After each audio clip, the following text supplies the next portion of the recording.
Greetings, 40-day turn-uppers.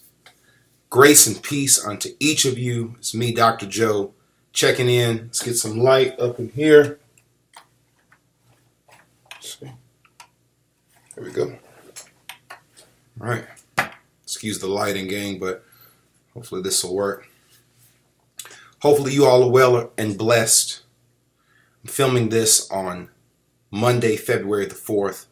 We're 7 days away from our kickoff, and I wanted to just touch base with you. I know you guys are settling in. You've ordered your juice. You're getting your mind right. You're preparing for a great experience, right? And I hope that this particular video is going to be a blessing to you, because I want to go over 5 potential mistakes that you could be making. I'm going to hit each one, and it's my hope and desire that what I'm sharing with you are things that you can be mindful of now. I know the process has not officially started or commenced, but I know that if you're mindful of these things, and if you meditate on these things, and if you pray about these things, that hopefully that when we start this time next week, you'll come into this journey more prepared spiritually and emotionally. Okay? So 5 mistakes that I've seen people make that you could potentially make that I want to tell you to be mindful of. Number 1, don't be afraid of change. Okay? A lot of people are very, very habitual. Human nature, we're creatures of habit. We like to wake up and do what we want to do, and 2 of the main habits that you have that will be the complete opposite of what you'll experience through this particular journey is people are accustomed to waking up, eating whatever they want, how much they want, and when they want. This is going to be a major adjustment that you need to be mindful of. And you need to embrace the change. One of the major reasons why Americans are so overweight, obese, large amounts of cancer, large amounts of diabetes, hypertension, is because of these bad habits that have become a part of our culture. Here in America, all we do is think about food. When folks die, we eat. When people are married, we eat. When we have a bad day at work, we come home and eat. When we close the deal, we eat. All right? Good and bad. We're eating breakfast, thinking about what we're going to eat for lunch. We're just living in a society that eats too much, too frequent, too much, too often.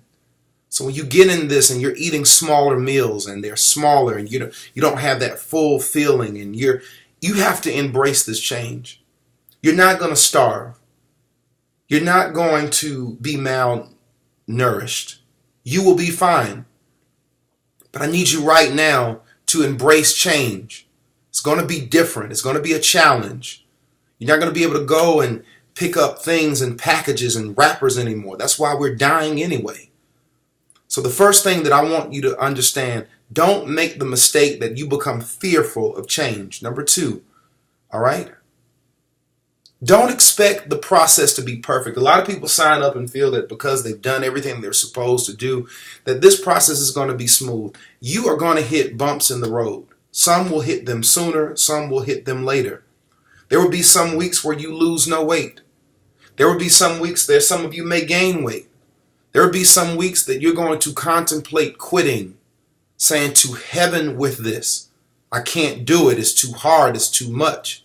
There are going to be times in your life and your existence where the enemy is going to put ideas in your mind to make you justify why you should quit. And it's going to sound good to you. But at the end of the day, there's nothing in your life that is more important than your health and well-being. Absolutely nothing. So before it even happens, understand that what you're doing is something that is good for you, is good for your present, and is good for your future. And no matter what happens at work, with mama, with school, with your husband, unless it's something that is physically prohibiting you from moving forward, there's nothing that should ever be a seed in your mind that's an excuse as to why you can't do this. Number 3, don't allow friends to influence what you're doing. There are going to be a lot of people in your life who will have skinny envy. They're going to see you lose weight. They're going to see you look better in your dress and your blouse and your suit, brothers, and your workout outfits. And people are going to comment and say, hey, you're looking good. What are you doing? And there are going to be many people that are going to say, hey, come to lunch. You can have a sandwich today. You can have a bowl of pasta today. You can have a cookie today. And what you don't understand and what they don't understand is these individuals are subconsciously envious that you have the courage to do what most people cannot do, and that's change. Don't fall victim to people around you. When people try to get you to come off of your lifestyle, let it motivate you. Let it be an inkling, and remember these words, say, Dr. Joe told me, because they're nothing more than individuals who are envious of the change that you're manifesting in your life. Number 4, don't become a victim of negativity. There may be people in your group say, I'm tired of this. I don't want to do it. It's too hard. I'm tired of eating the same things. I don't care how negativity manifests, if it's in your group, if it's in your mind, if it's people around you at work. Never allow negativity to come into your existence, in your mind, in your spirit, to make you think or to cause you to deviate from the path that you're making. If something comes up and say, you know what, I have a crazy work hour. I'm not going to be able, a work day. I'm not going to be able to eat right. The devil is a lie. Never allow circumstances to mitigate the lifestyle that you've chosen to live. I don't care who's in town. I don't care if it's your birthday. I don't care what the holiday is. This is a lifestyle that you are making an agreement to, because you understand not only what it's going to do for your present, but what it's going to do in your future. Okay? Number 5, don't come into this process thinking it's a sprint. Realize this is a marathon.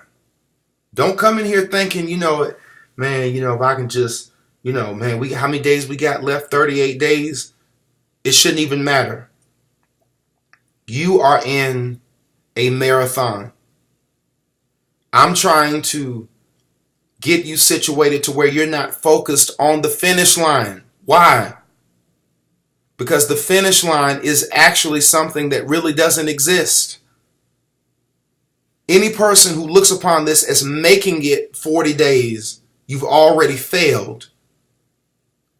But the person who looks upon this as, you know what, I'm going to allow this church, this man of God, these men and women of God who come together, don't know me from Adam, haven't taken any money from me, haven't charged me for this. I'm going to use this to the best of my ability to turn over a new leaf, to start running this race, and I'm going to make it up in my mind that I'm never going to stop running this race. You are not on a diet. This is not a program. This is a process. I hope you're well and blessed. I hope you receive these words. I hope they're a blessing to you.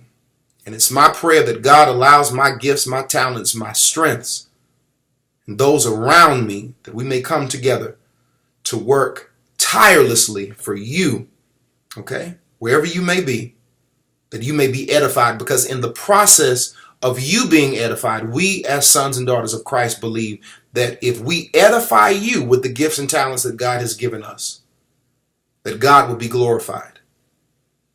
If God is glorified as a byproduct of our efforts, our energies in this process, then that within itself is my blessing. Peace, love, and shalom.